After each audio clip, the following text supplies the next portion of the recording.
I'm Andrew Tillman. I'm the president of the Bitcoin Scholarship Foundation.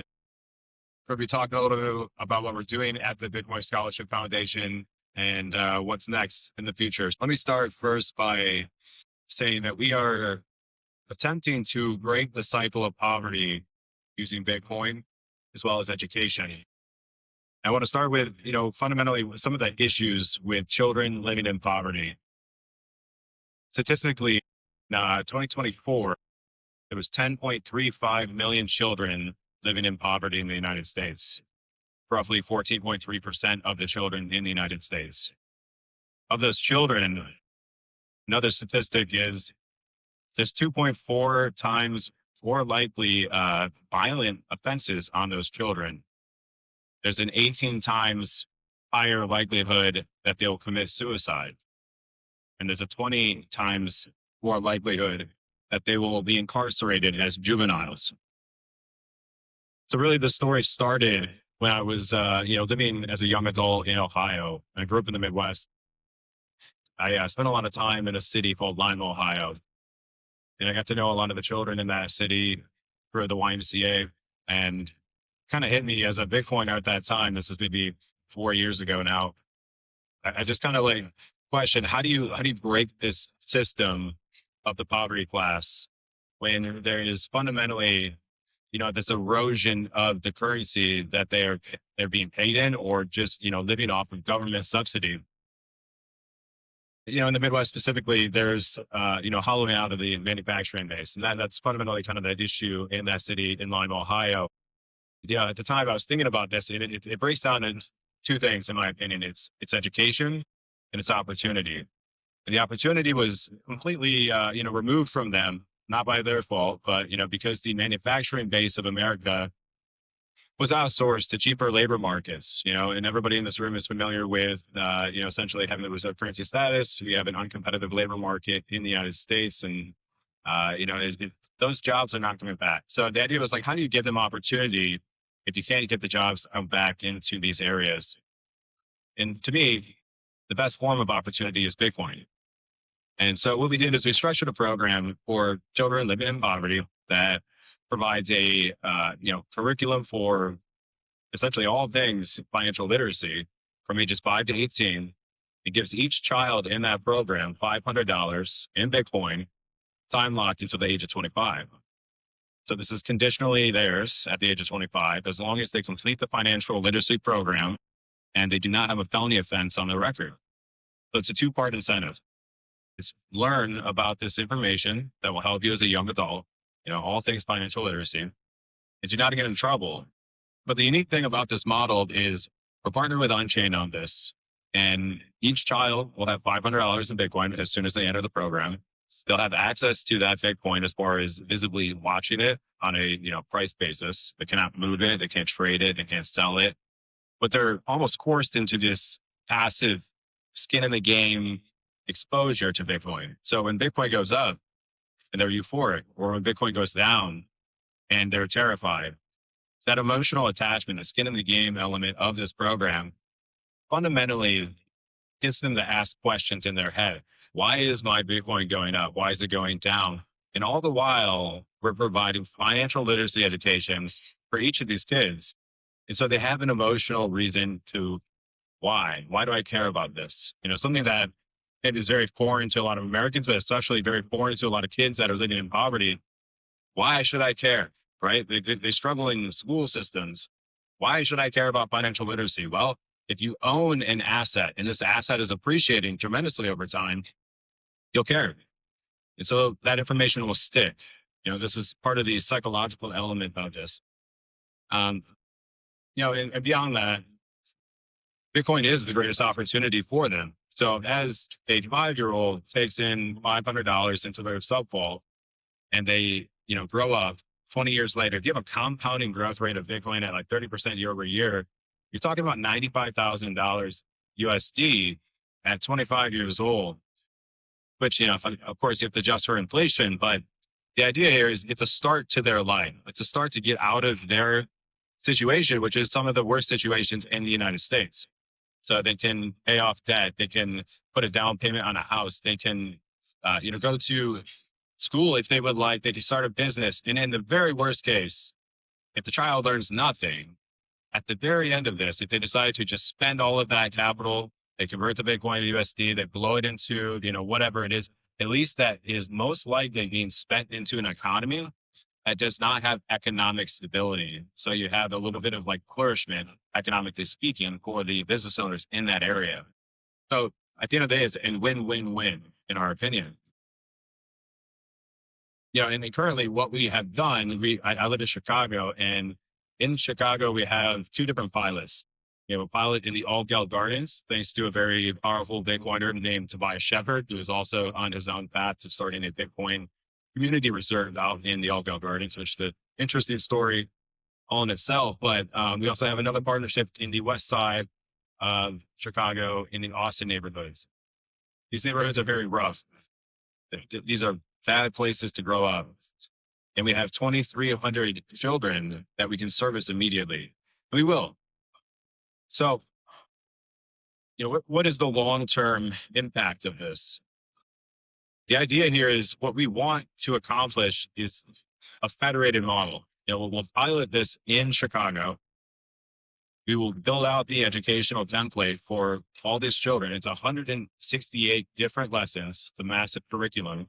But thanks to AI and the ability to scale things quickly today, I mean, this is not a heavy lift. The heavy lift is really more of how do we fund each child.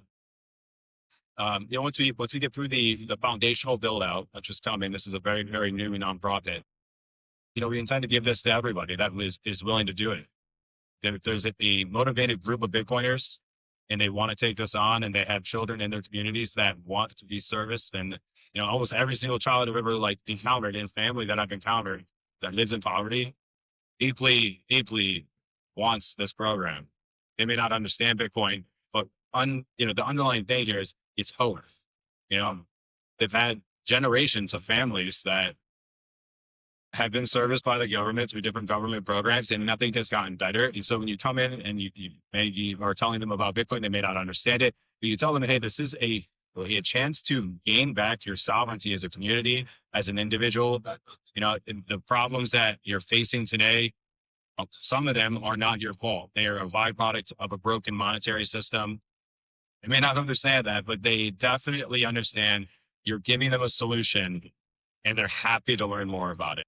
So we've been definitely doing a lot of education outreach right now in Chicago. But yeah, the long-term plans here are you're going to federate this. So, the different various Bitcoin communities across the United States, if they have active members that want to take on this model, the financial literacy program will be open source, available to everybody. And then, it's kind of the YMCA model. We would like to see this grow in every single city, every state. And then from that point on, it's kind of its own animal. And, just extrapolating into the future, 20 years from now, we'll have so much data on this, on how this will impact children, how it fundamentally helps them in their developmental years when, the foundation is really being built. And it'd be very interesting to see statistically, these kids, which were often referenced as just statistics, how do they fundamentally change when their worldview around money and their worldview around the problems and the hopelessness and the lack of opportunity is completely flipped on its head.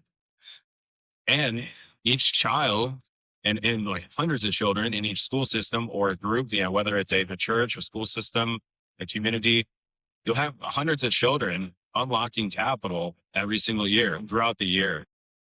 And there's a lot of things to unpack there, but it's a way to stimulate these economic regions that are being destroyed. And really, there's 2, 3 or 4 points I can make on this, but I'll just start with one. Why should anyone in this room care? I mean, maybe you're empathetic to their situation. Maybe you've experienced this yourself. Maybe you came from a impoverished family. That's a huge reason. Maybe you live in a community that's nice. Maybe you live in a community that has, it's a walled garden. The point I'm trying to make is you should care because those problems will come to you eventually. Maybe it's on your commute to work. Maybe it's in your own community when you're followed home late at night, coming home in the middle of, at 1 a.m. And this happened to me. I lived in Lima, Ohio. Lima, Ohio is a fairly rough city. And I went into work late one night to fix an issue. Came home, it was like 1 in the morning, and two guys followed me home. Unfortunately, I recognize this because I live in a sleepy neighborhood and there's no one that's awake at 1 in the morning. So I just kept driving. But those two guys intended to rob me and they were going to break into my home. So the idea here is you may not care about those out of sight, out of mind communities, but that problem is your problem. And at the end of the day, if you love your country, if you love your state, you love your city, we're as strong as our weakest link. And the social weakest link is the poverty class. And we live in a fiat world, and everybody in this room is a part of the solution. But I think we can kind of hyper focus sometimes on the financial elements of Bitcoin or the adoption rate of this. And really, at my core, I would love to see Bitcoin help those most in need first. I mean, it's coming for everybody. The nation states will absolutely adopt this. The banks are adopting this. Wall Street's adopting this. We have no worries about that anymore. Like, it's playing out perfectly. But I would like to see the world become a better place as fast as possible. And so this is really what we're attempting to do. So, we've got a very lean team. There's like around 8 people that are working on this foundation right now. And the bigger question is, how do we, obtain funding? Right. That's like the biggest thing. So there's 3 different ways that we're doing this. We have very good support from a political level in the state of Illinois, which is ironic, but in the state of Illinois, there's a lot of Democratic policy makers that like this idea because we are servicing their demographic of the voter base, which is kind of a fun way of looking at we're Trojan horsing the Democratic Party. But we have grants from the government, we have grants from foundations that we are applying for, as well as obviously donors from our personal and private networks.